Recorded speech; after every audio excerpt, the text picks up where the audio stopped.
Hi, everybody. This is Alan with Meet the Thriller Author. And on the podcast today, I'm interviewing Jennifer Graeser Dornbush. She's a writer, speaker, forensic specialist. She creates a diverse range of stories that shed light on the dark places of the human experience, my favorite type of novels. Jennifer, welcome to the podcast. Thank you, Alan. Thanks for having me. So you have probably the coolest background that I've seen with you're a forensic specialist. Your dad was a medical examiner. So you literally for real grew up with dead bodies. How was all that like? And when did you realize that was being unique when you were growing up? Yeah, no, I just thought everybody had, dead bodies at their house. That's how the world works. I didn't realize it, for a while, probably till I was 7 or 8, when you start to become a little more cognitively aware of what's going on. But yeah, my dad was the medical examiner for 3 counties in Michigan, and the office was in our home. So literally everything came home, and people came to the office. So you'd have, police detectives or morticians or family members from victims needing paperwork. And it was just, like any sort of medical examiner office, except it was in our house. Of course, the autopsies he did at the hospital, there was a morgue that he had to actually kind of struggle to get that set up. And the ladies auxiliary, because the hospital had a ladies auxiliary that would raise money for things that the hospital needed. And one year they raised money for coolers for the morgue to help my dad set up a morgue. Yeah, crazy.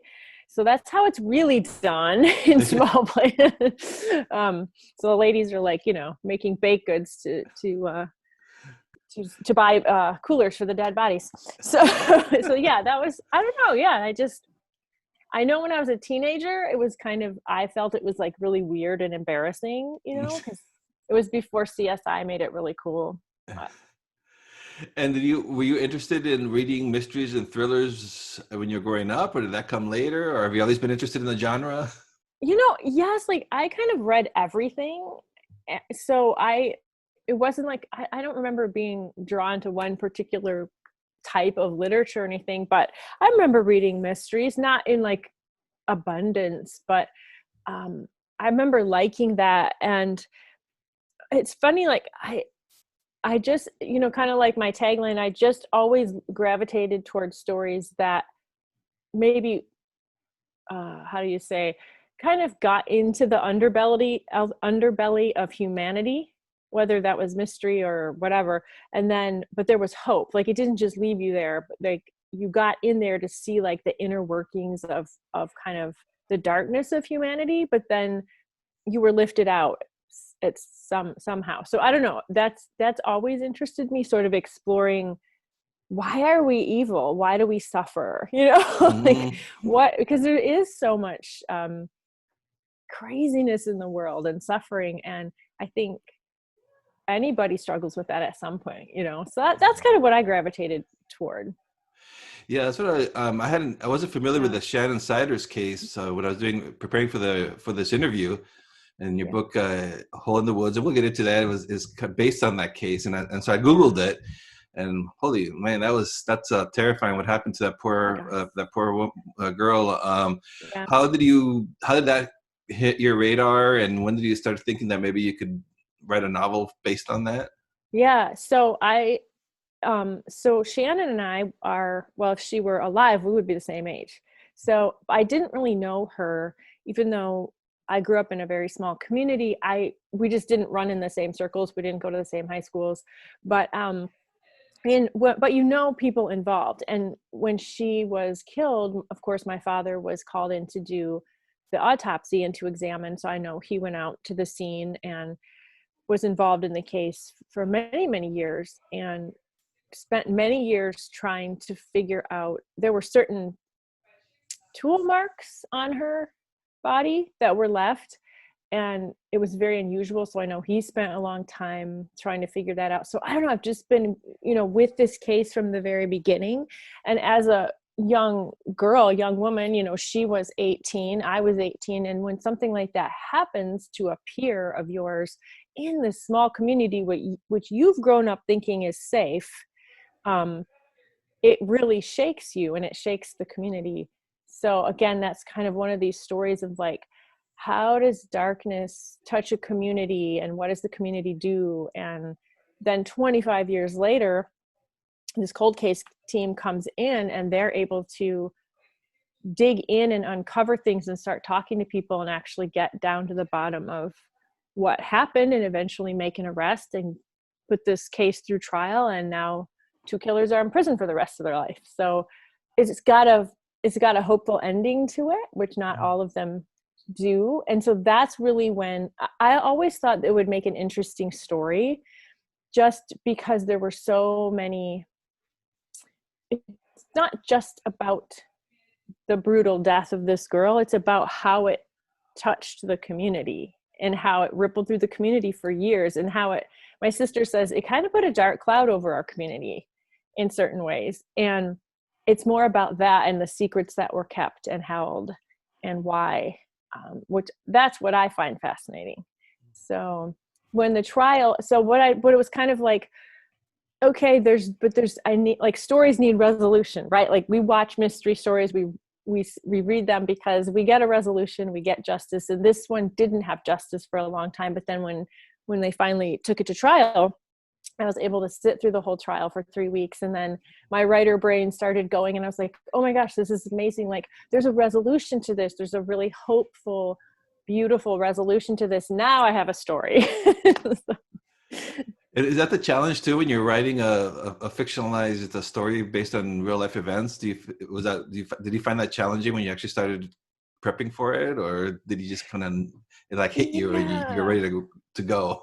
No, it was challenging because there's so many puzzle pieces to this story, and you can't put everything in, so you do have to kind of cherry pick, because when you're creating a story, it has to make sense logically. Real life doesn't make sense.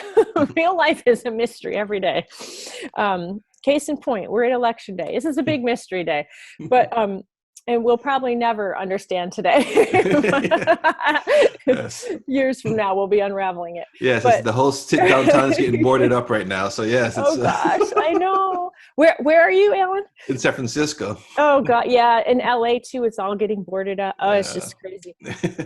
Exactly. But when you create a story, you get to have those logical points. So I had to figure out what were the logical points of her story, which again, I totally fictionalized, but the logical points of the actual case. But then when the actual story was resolved and discovered and delved into by 5 cold case detectives who worked on it for 2 years straight. Well, that's amazing. Great resources to have on a case. But when you're writing a story, you don't get to have 5 protagonists. So I had to figure out too, like, okay, who's the protagonist? Who are we following through this case? So that was a bit of a challenge too, to figure out what does she know? Who is she? Why is this case important to her? And so your book is A Hole in the Woods, and it's out now. So listeners, go pick it up. Go pick up, copy up. What's that story about then? I know it's based on Shannon's case, but can you tell us about about sure. Hole in the Woods? Yeah, sure. Quickly, I'll just say it is told in multiple points of view, kind of like Rashomon. So but the main point of view is our cold case detective, Riley St. James, and she's, early 30s, really snappy young woman who's been working and living in Detroit her whole life. And she gets assigned to this case, which is in northern Michigan. And so she is pulled out of sort of her big city beat cop kind of life into this small town, which she never lived in small town. So she's this real fish out of water, and she has to uncover all of these secrets and figure out. It's not so much a whodunit. It's not structured that way, because you figure out, you learn pretty much in the first couple chapters who did it. It's not a big surprise who did it. It's more that they are a threat in the community, and now she has to figure out, well, how am I going to actually prove that they did it without getting myself killed in the process. Yeah, I love those. Those are crime thrillers. Those are my favorite genre to read. So, Yeah, me yeah, too. yeah. Yeah. And so I was fascinated to find out too that you worked with this Cold Case Foundation when you were releasing your book and everything. Can you tell us a little bit about that and how that came about? Yeah. So how it came about is I've been wanting for years to partner with a nonprofit organization who's working somehow in law enforcement or justice. And because I think it's great that we write these fictional characters and all that, but the real heroes are the people who are actually working in the field.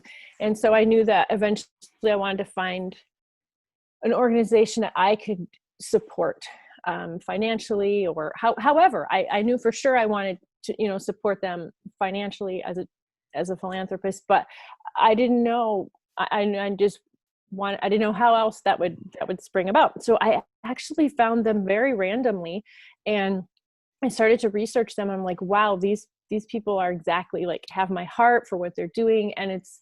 So what I'm doing for them now is basically Hole in the Woods, the novel. I'm giving a portion of the sales of that book, a donation to their organization in perpetuity, as long as the book is out there and making money. So a novel with a cause. And then soon they are, as I started to partner with them, they have a real heart for, well, they help people who have been victimized by crime and the cases have gone cold. So you, as a family member or as a law enforcement, you can go to them and say, this is my case. We haven't been able to solve it. Can I get some other eyes on it? And they have a huge team of professionals who will, if they take on your case, they'll bring that case to their professionals, and those professionals will start to work on that case to offer another set of eyes or any resources that they can to help give it, to solve it, honestly. So, and it's all free. They're a nonprofit and all of their services are free to law enforcement because there's such a lack of funding for supporting cold cases. And so that is really cool. I love that. The second thing that they are starting to develop, which I will be more a part of, is they do a lot of victimization training, which is basically how training people of all walks of life, young, middle, old, any profession, how to not become a victim of a violent crime, what to look for, what to be aware of. There's they have a very interesting way that they look at victimization. And so if we can start to look at ourselves that way and awareness of our surroundings, and they have a lot more to it that I'll go into here, but they're really, their goal is to start training communities in victim prevention. So I'm going to be helping them do that. Yeah, so it's like a fantastic organization. And, I like to watch the true crime shows and like to Yeah. read the fiction books, and Yeah. you don't realize how many cases are unsolved. Actually, I was So kind of many. shocked when I was looked into that. It's a lot of A unsolved lot. cases out there. A lot of unsolved cases. Yeah. Yeah. So now, was Hole in the Woods? Was that your first book, or you've published other books? Yes. I've published other books.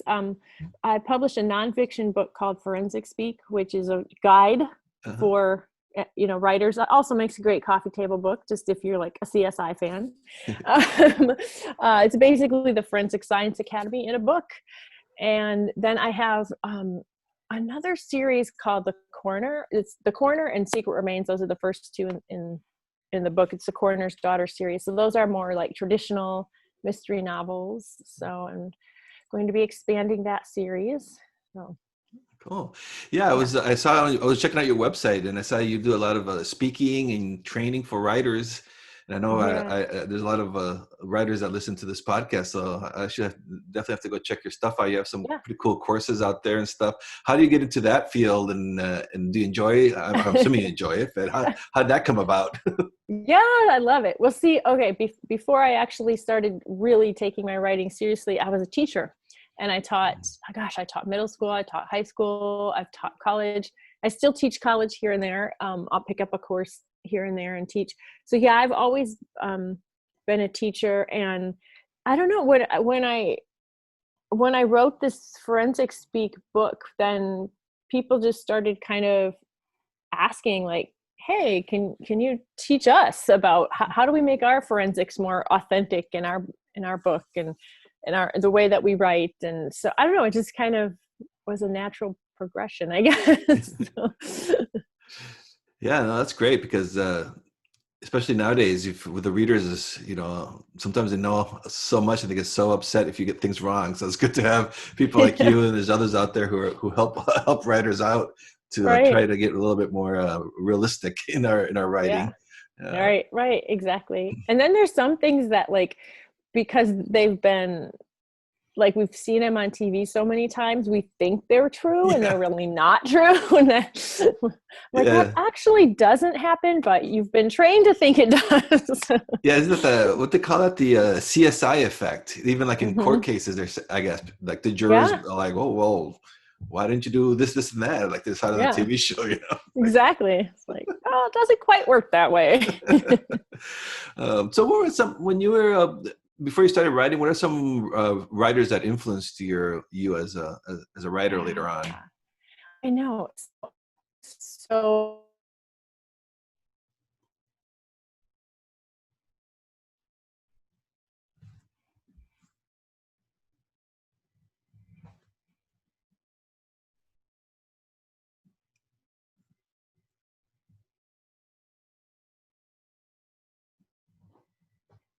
It looks like you froze.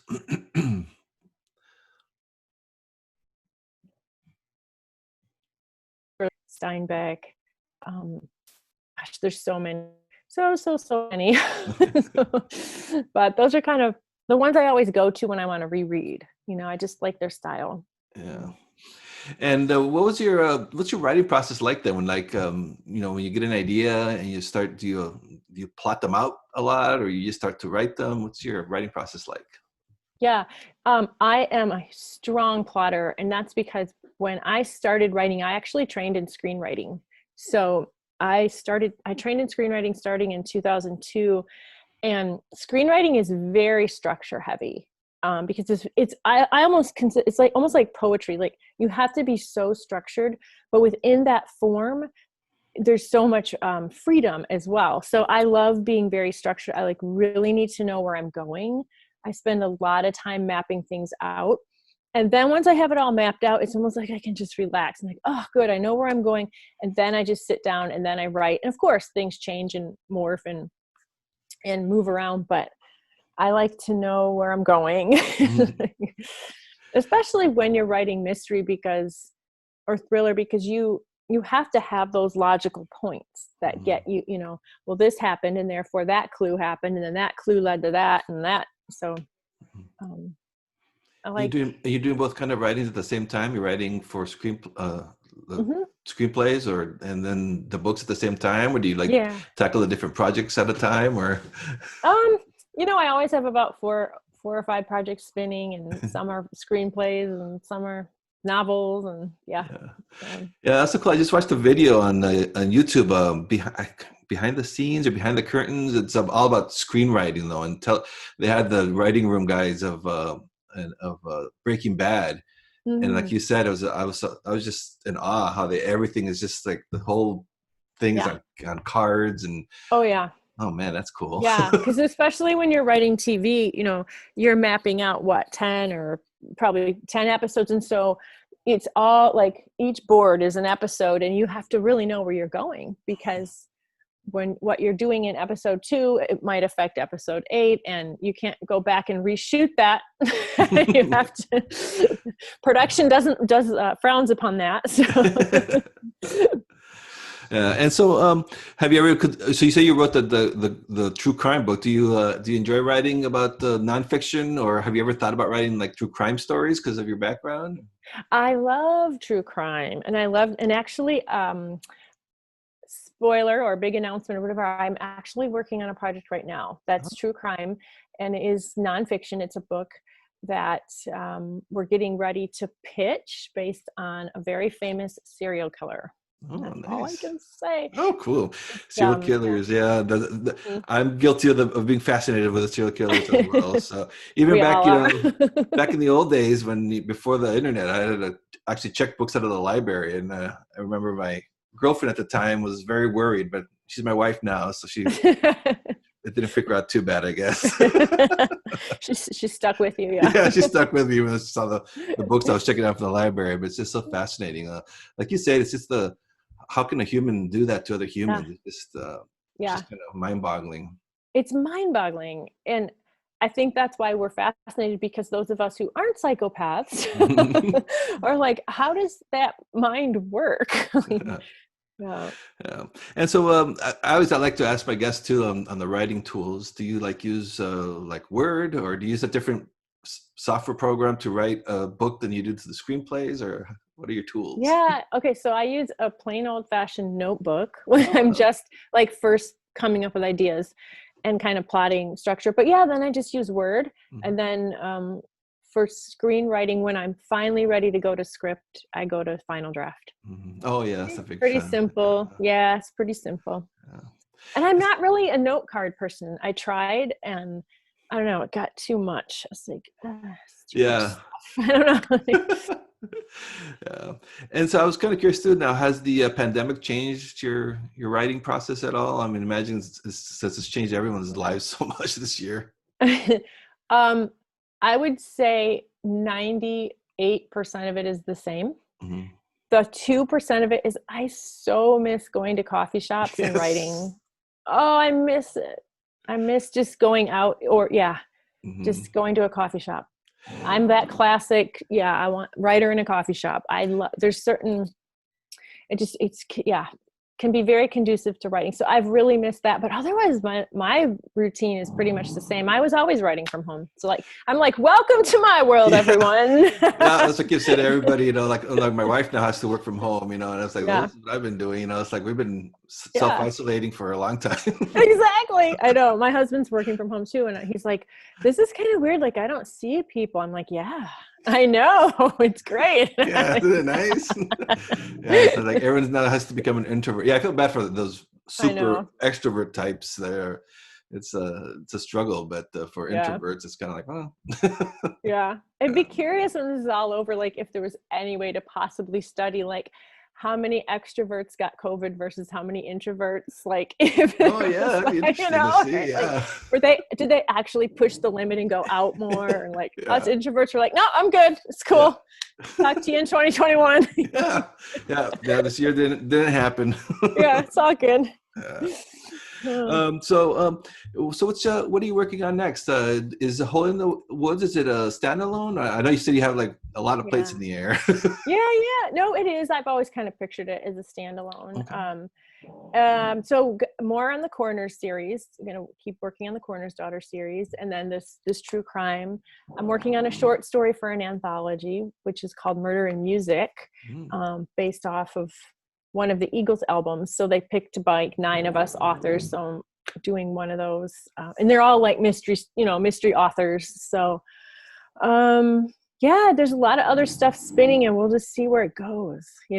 Just pitching and developing and see where it lands.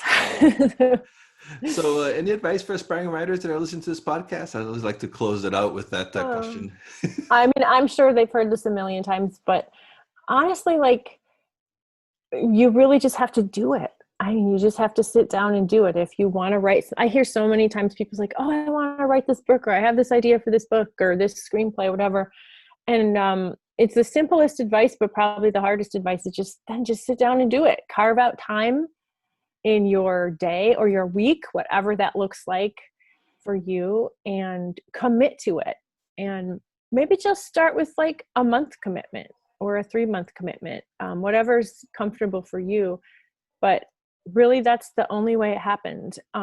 I ran from my calling for a good 12 years. Like, I knew I was supposed to be a writer. I knew I was supposed to be doing this, and I just found ways to do found excuses, not ways, but found excuses to do other things and other careers. And I pushed it aside for 12 years.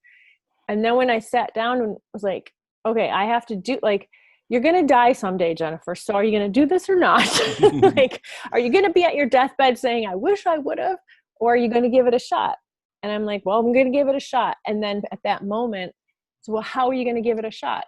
Okay, well, I have to rearrange my schedule a little. I have to do this to fit it in. So I'm going to try it. I'm going to try it for a year. And that's how it all happened. A year became 18 years. Yeah, yeah. I mean, it's simple advice, but people are always looking for that magic pill, and you just have to sit down and do it. There's no magic. It's hard, and there's many days I don't want to do it, and yeah. So what's the best place for listeners to find you? I'm assuming it's at your website. That's perfect. Yep. That's jenniferdornbush.com. Mm-hmm. Yeah, really. I checked out your website. I highly recommend that. You have a lot of great information there for writers too. So if your writers are listening, go check that out. Some good stuff, and you do classes and everything. So hopefully in 2021, that's getting back to normal a little bit. Hopefully. Yeah, me too. I did some online this year. We'll see what happens next year. So. All right. Well, thank you, Jennifer. And Hole in the Woods is out now. Thank you so much for being on the podcast. Yes. Thank you, readers and writers. Well, thanks, Alan. All right. Bye. Bye.